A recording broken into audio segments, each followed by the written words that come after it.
On vous souhaite la bienvenue à ériclatour.com. Dans quelques instants, on vous présente le candidat de l'équipe Alain Laplante dans le secteur Vieux-Saint-Jean, Vieux-Iberville. Mais d'abord, le projet du carrefour Saint-Eugène. Finalement, les autorisations requises ont été reçues via le ministère de l'Environnement.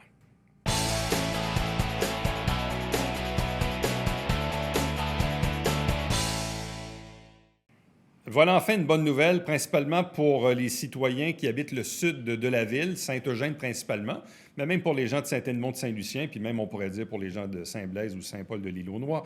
C'est la construction future du carrefour Saint-Eugène sur le boulevard du Séminaire, non loin de Rheinmetall. Le projet a finalement eu le feu vert du ministère de l'Environnement. Avec nous pour en parler, son promoteur, Gilles Dumouchel. Bonjour et bienvenue. Bonjour. Ça fait combien d'années qu'on parle de ça? J'avais fait ma première demande à la Ville, je crois, pour faire le développement. Je crois que c'était en 2014-2015. Qu'est-ce qui fait que ça a pris autant de temps? Il y a eu un problème à un moment donné. On a fait une demande au ministère de l'Environnement. La Ville m'avait donné l'acceptation du développement tel que présenté, etc. Il y a eu une résolution de la Ville là-dessus en 2015. Tout était, côté Ville, tout était beau. Mais personne ne savait le problème qu'il y avait avec le sanitaire. Ouais. À un moment donné, le sanitaire, ça a sorti. Quand on a demandé la permission au ministère de faire notre rue, puis tout ce qu'il y avait à faire, comme des raisons pour les infras, là, le ministère s'est levé à la main et il dit non. Il dit, c'est pas votre usine de pompage n'est pas tout à fait assez gros, puis vous avez des déversements un petit peu trop souvent, semblerait. Ouais. Moi, je n'ai pas vu, mais il semblerait. Alors là, tout le monde est pris. Alors là, la Ville, ça a fallu qu'ils se reprennent et aller faire des travaux ailleurs pour grossir, pour l'enlever de là, pour l'en mettre ailleurs. Bien, le cas de M. Sanson était en même temps que moi. Et ça a été le... Après ça, on disait, bien là, ça va bien aller, là, tu sais, on l'a permis. Bien, le ministère, ça a pris 1 an pour la première phase et une autre année pour l'autre permis de la deuxième phase, que vraiment personne ne comprend. Parce que, dans le fond, le projet est divisé en 2 phases? Oui, il était divisé en 2 phases, mais là, je vais le faire rien que d'une phase, rendu là. OK. Mais là, dans le fond, ça prenait une acceptation pour la phase 1, puis ça prenait une acceptation pour la phase 2. Puis c'était quoi la différence entre les 2 phases, dans le fond? C'est que la phase 1 partait de la rue Cousin, en bas, longeait le Jackwood, traversait le boulevard Séminaire, puis il venait desservir un terrain, là. OK. Et la phase 2, elle venait desservir toute la balance du terrain. Et en plus, elle s'en allait sur la rue de la Vérandrie, la future rue. Okay. Et cette future rue-là, c'est cette future rue-là, puis un jour, pas moi, là, comme promoteur, puis à mon âge, là, ça me surprendra que c'est moi qui la fasse, mais cette rue-là va se rendre jusqu'au Grand Bernier. Ah, oui? Oui, c'est prévu. C'est prévu qu'elle se rende jusqu'au Grand Bernier. Et là, c'est la raison pourquoi que la Ville nous a demandé de surdimensionner. Ouais. Les services. Les services vont être surdimensionnés jusqu'à la rue de la Vérandrie et les services vont être prêts à continuer jusqu'à la rue Carillon. Mais c'est pas d'hier qu'on parle de travaux de surdimensionnement à l'extrémité de la ville, autant même dans le temps à Saint-Luc que dans le temps à Saint-Eugène. Je me rappelle, il y a longtemps, quand on a construit des maisons là, dans le quartier qu'on appelle les compositeurs, là, les Mozart et compagnie.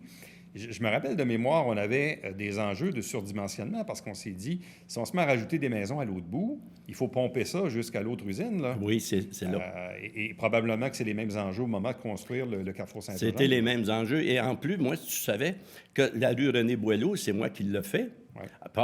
Puis, il y avait pour tous ces blocs-là.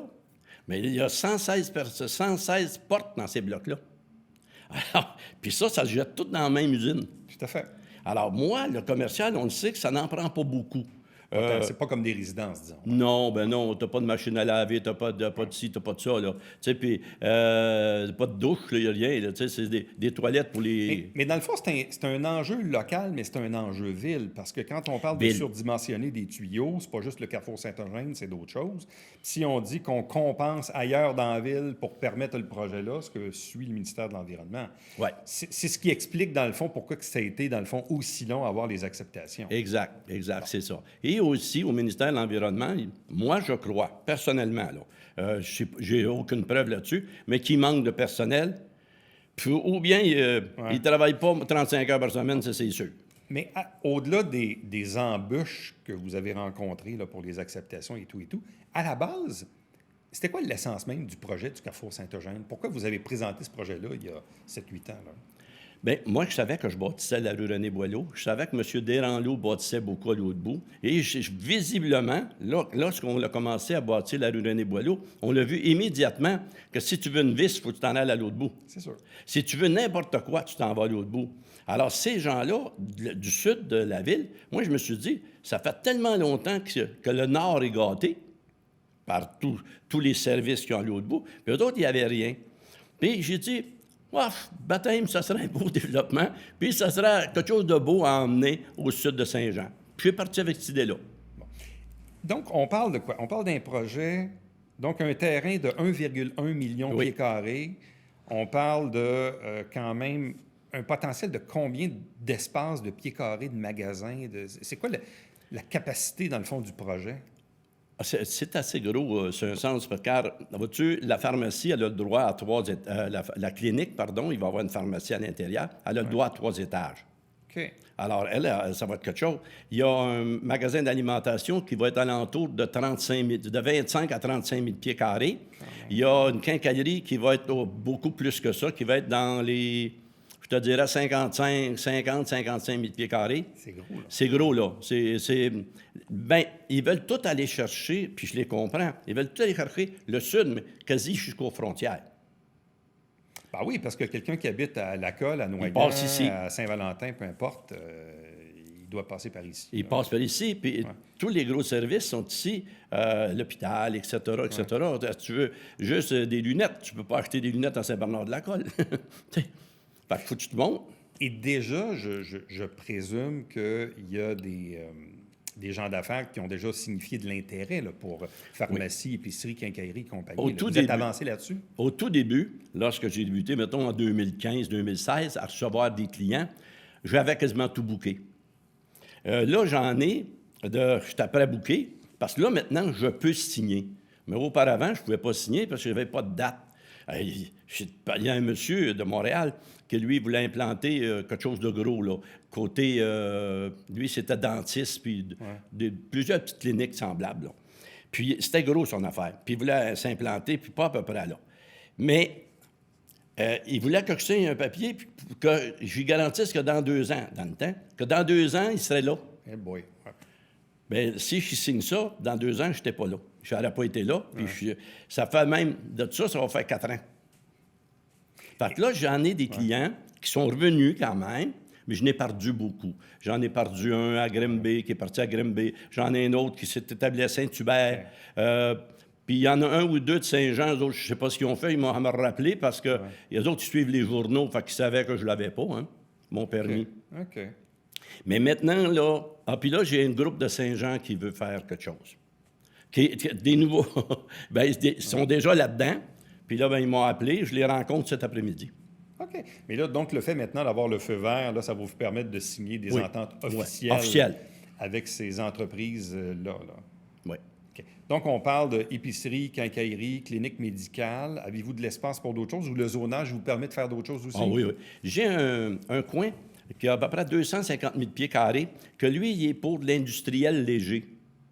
J'avais, au tout début, là, 4-5 ans, j'avais des clients.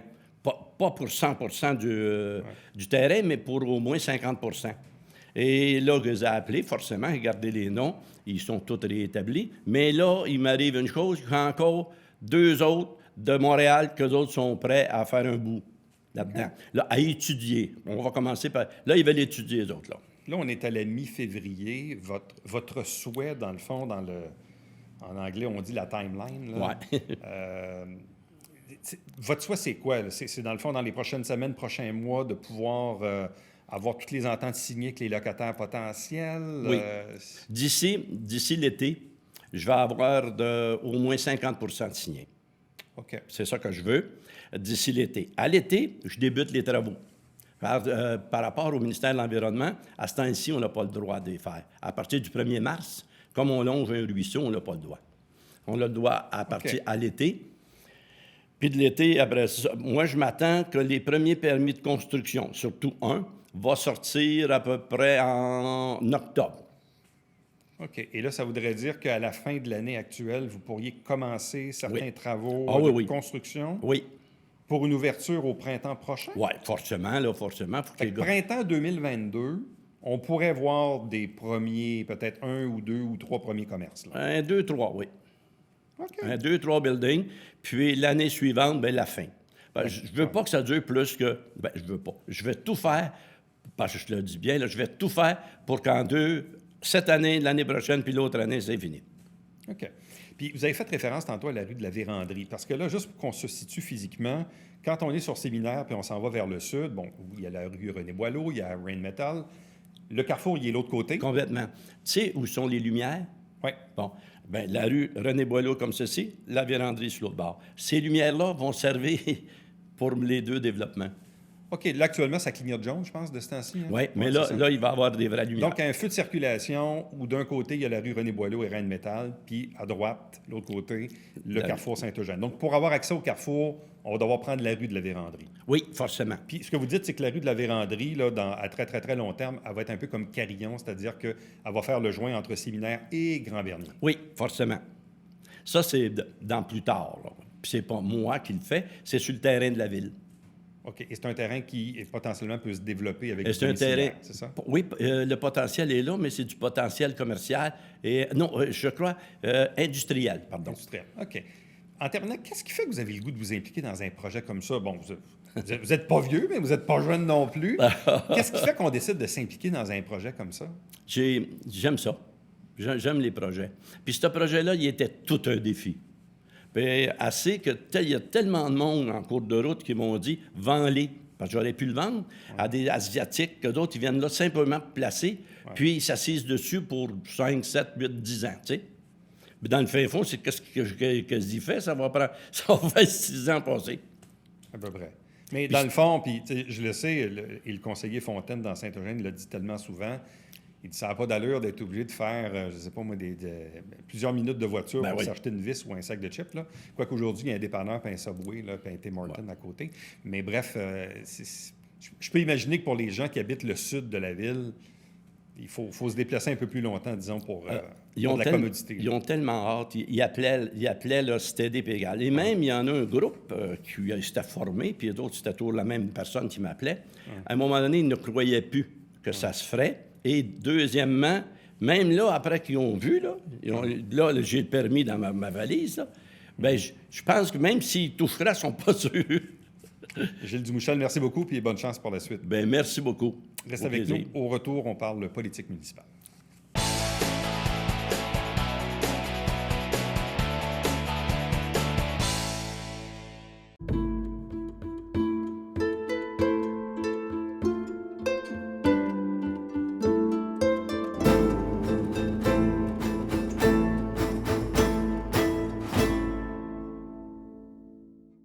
Salut, ici Alexandre Baudouin. Et François Trépanier. François, une émission qui va venir nous chercher droit au cœur. Absolument, en deuxième partie avec Dino Massanotti et en première partie, l'informateur Joannis à Macédoine sportive. On l'aime aussi, lui. Ben oui, William Julien. Manquez pas ça.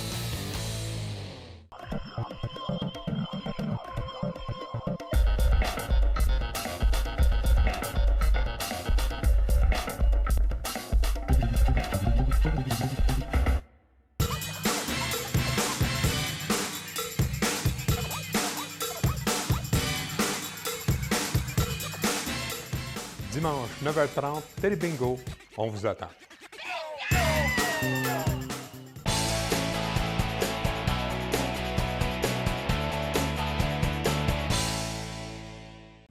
À chaque semaine, ici même, à cette émission, on reçoit des candidats des deux équipes officiellement lancées du côté de l'élection municipale à Saint-Jean-sur-Richelieu. Élection quand même qui avance à grands pas dans quelques semaines. Hein. C'est au mois de novembre à l'automne prochain.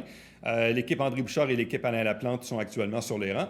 Et si on inclut les 3 conseillers sortants de l'équipe Laplante qui vont se présenter, plus les candidats qui ont été annoncés, j'ai devant moi le 8e candidat sur une équipe de 12 dans le district numéro 1, Vieux-Saint-Jean, Vieux-Iberville, Jean-Guy Trudeau. Bonjour et bienvenue. Bonjour. Expliquez-nous d'abord d'où vient ce désir de faire de la politique, à moins qu'on vous a tordu le bras un peu ou on vous a convaincu passionnément. Bien, désir, c'est Alain Laplante. Alain Laplante, je le connais un peu parce que c'est un gars qui c'est le maire de Saint-Jean, puis il est impliqué partout. Puis je suis un gars de Saint-Jean, puis je me promène partout. J'avais dit l'année passée que je suis prêt à l'aider. Fait que j'étais prêt à l'aider pour me promener dans la ville, accès candidats, puis tout. Puis suite à ça, ben, il a aimé discuter avec moi, puis il m'a dit « OK, j'aurais une place pour toi si ça t'intéresse. » Fait que j'ai pensé à ça quelques semaines, puis après ça, j'ai dit « Ah ouais, on va y aller si le sport et l'environnement t'intéressent. » Mais c'est direct la bonne équipe, c'est nous autres. Ben, je suis parfait. Bon, parce que, dans le fond, votre implication des dernières années, elle est beaucoup dans le monde du sport. Toute ma vie, encore aujourd'hui, j'aime le sport. Je trouve que c'est bon pour la santé physique, c'est bon pour la santé mentale. Puis la ville de Saint-Jean...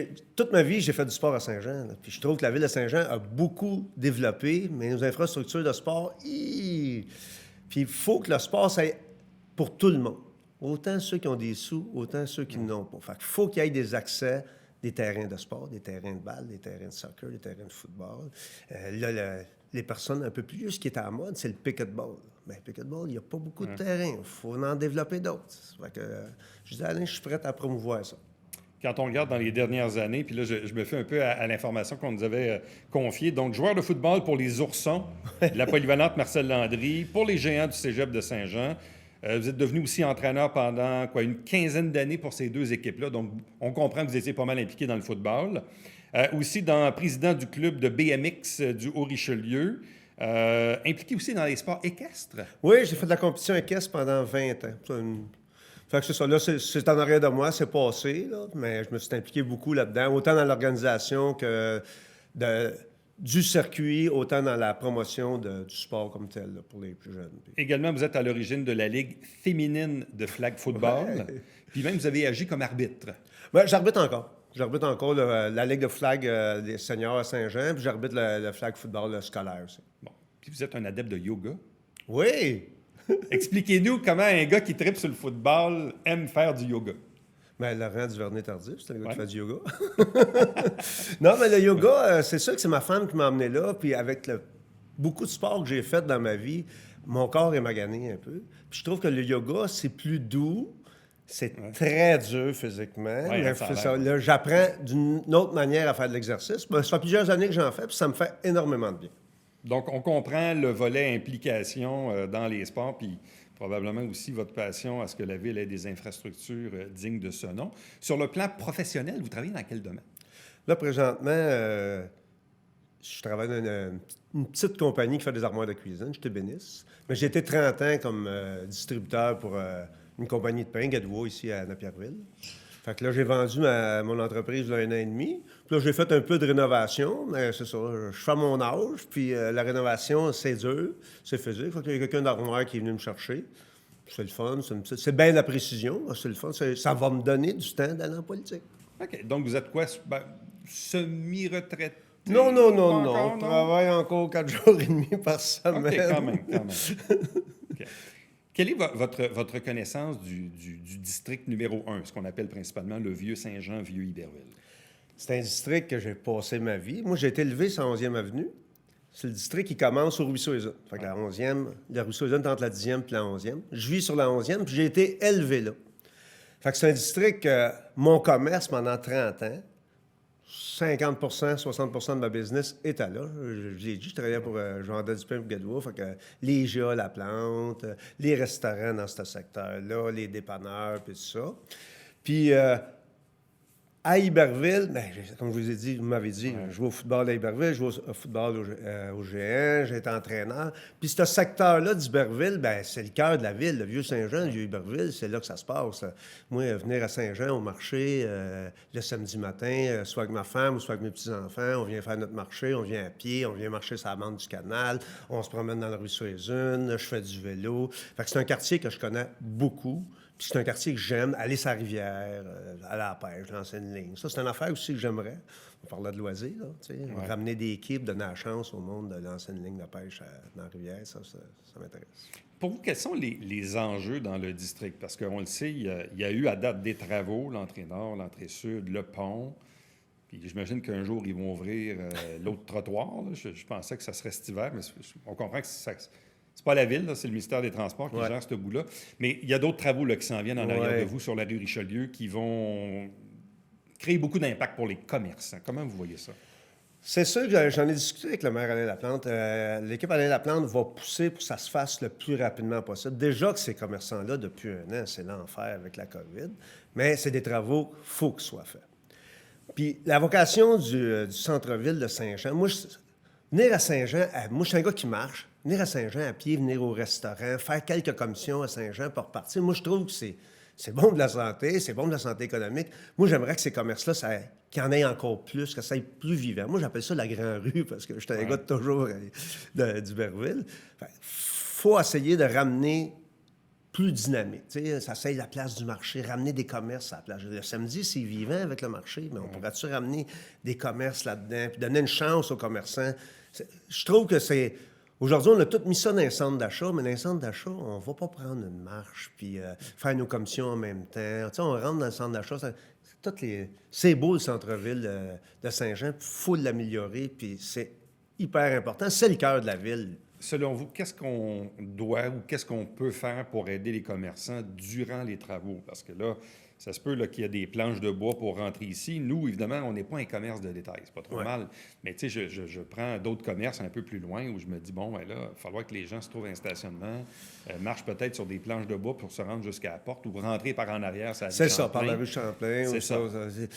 On n'aura pas le choix. Là. C'est parce que j'ai entendu dire que les trottoirs vont y passer, tout va y passer. Là. Fait que, là, ça va être... Ben, c'est un côté, après ça, ils vont faire l'autre côté, mais...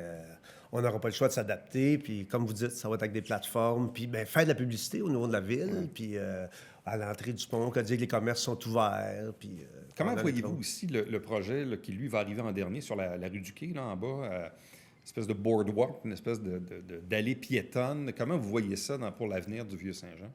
Bien, moi, je trouve que c'est des belles idées parce que je suis un gars de sport, mais je trouve que juste marcher, c'est bon. C'est le fun à regarder. Puis, c'est ça. La place du quai où il y a les spectacles, juste ici, de l'autre côté, mais on va faire des spectacles. Puis ça aussi, ça peut amener du monde dans le centre-ville de Saint-Jean. Si on a de la place pour... on a beaucoup de place pour les autos, mais avoir de la place pour les vélos, la place à pied, je trouve que ça va devenir comme une activité. Il faut amener du monde dans le centre-ville, puis c'est beau, la rivière, c'est beau. On a fait des belles choses. Il y a eu du yoga il y a 2 ans et 7. Là, ouais. Je vous l'ai dit, j'étais un gars de yoga. Fait que ça, c'est des belles activités. Ça va amener du monde. Ça essaie de faire un petit tournoi de pêche ou quoi. Amener du monde, puis ça va amener du monde, amener dans nos commerces. Le jour que tout va être fait en eux, ça va être exceptionnel. Bon. Qu'est-ce qui fait que vous faites le choix de vous présenter avec l'équipe Alain Laplante? C'est sûr que c'est Alain Laplante. Alain Laplante, pour moi, c'est un gars exceptionnel. Alain Laplante, il vit beaucoup d'adversité, de mauvaise presse dans les journaux. Mais il faut se poser la question, pourquoi ce gars-là a mauvaise presse? Puis comment se fait qu'il continue malgré tout ça? Parce que c'est un gars qui a des vraies valeurs. Il a les valeurs à la bonne place. C'est un gars qui met du temps. Il est toujours disponible. Puis c'est un gars transparent. Moi, j'ai commencé à m'intéresser par la politique municipale à Saint-Jean par ses séances YouTube. Moi, j'ai vu ça, j'ai dit, c'est clair et net qu'il y en a 9 qui ne veulent pas travailler avec lui. Puis c'était quand ça a commencé. Il a été élu, on ne travaille pas avec lui. Moi, j'ai dit, c'est inacceptable. Tu sais, c'est comme l'article du Canada français cette semaine. Je pensais que c'était un journaliste ordinaire. C'était le propriétaire qui le traite comme si c'était un incompétent. Pour moi, c'est inadmissible. C'est de l'arrogance, c'est du ressentiment. Moi, je n'embarque pas dedans. Moi, les 9 candidats, je suis convaincu que c'est du bon monde, mais je pense qu'il faut que ça change à Saint-Jean. Puis moi, après le mois de novembre, mon conseil élu, la gang, là, je suis convaincu que ça va aller mieux à Saint-Jean. Ça ne peut pas être pire. Vous vous présentez contre une conseillère sortante qui a, somme toute, eu, disons, un pas pire score à la dernière élection, là, presque 79-80 %. Ça vous fait pas peur un peu de vous présenter contre quelqu'un, disons, qui a eu un pas pire résultat il y a 4 ans? Du tout. Je vais gagner, je suis convaincu, je suis déjà en train de travailler, je suis connu beaucoup dans ce secteur-là, j'en parle. Puis ce que je connais de la politique municipale, ça se gagne sur le terrain. Je suis extrêmement connu, vu mon commerce, vu mon sport. Je suis toujours là. Tu sais, en fin de semaine, moi, je suis dans le ruisseau des Zones, j'ai fait une patinoire. Il y a plein de monde qui passe, puis moi, je joue avec mon petit-fils, puis on joue au hockey, puis on patine. Moi, j'ai déjà commencé à faire ma cabale.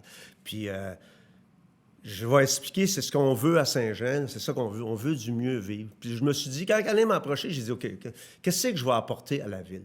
Pas ce que la ville va m'apporter, c'est comme moi je peux faire pour mes citoyens, pour la ville. Puis c'est ça que je veux. Je veux amener une approche de loisirs, de sport, puis en politique, en restant dans le respect, dans la transparence. Puis, juste, on va terminer là-dessus, mais concernant les infrasportives, là, qu'est-ce qu'on a de besoin? Qu'est-ce qui nous manque pour une ville comme Saint-Jean? Puis là, je sais que nos amis du club de natation font circuler une pétition pour une piscine là, de 50 mètres, mais au-delà de ça, qu'est-ce qu'on a de besoin comme infrasportive? Vous avez parlé de football pas mal. J'étais impliqué. Moi, j'étais impliqué très longtemps aux Oursons à Polyvalente Marcel Landry. Ce terrain-là a été bâti, quand ils ont bâti à Polyvalente, il s'est fait sur de la glace. Quand il fait chaud, le terrain il est dur comme de la roche. Tous les jeunes ont mal aux chevilles. Quand il mouille, le terrain est glissant, c'est dans la boîte. Fait que je pense qu'un deuxième terrain... Bien là, on a un qui s'en vient à Saint-Luc, un terrain synthétique. Là, un deuxième terrain synthétique, un premier à Iberville, un à Saint-Jean. Déjà, le cégep, il est très occupé. J'arbitre là. Puis le football, bien, Iberville, les Oursons ne jouent plus à Iberville. Il a joué le match sur le terrain du cégep. Ça, je pense que ça serait une priorité de remettre un terrain de sport là. Puis il faut que l'offre soit grande pour les gens. Tu sais, on a vu pousser un peu des parcs de skateboard, des affaires comme ça. Tu sais, là, je vous parlais du pickleball. Bien, c'est ça. Il faut donner la chance au monde de pratiquer le sport. Pas toujours arriver là, puis que le terrain il est pris. Ah, ben je peux pas en faire.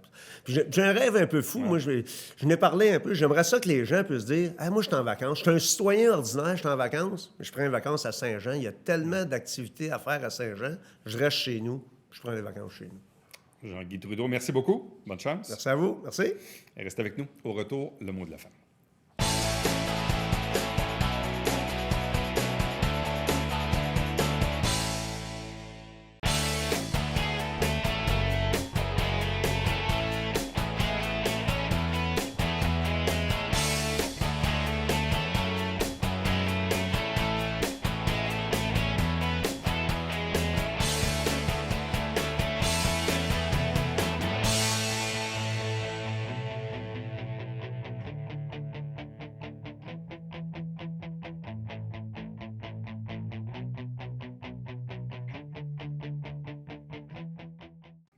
Alors voilà, bonne nouvelle, les nouveaux camions pour ramasser le compostage fonctionnent au gaz naturel. Donc, bonne nouvelle pour Compo au Richelieu, où on est encore plus vert et on s'en va dans la bonne direction, ici même dans la région du Richelieu. À demain. Bye bye.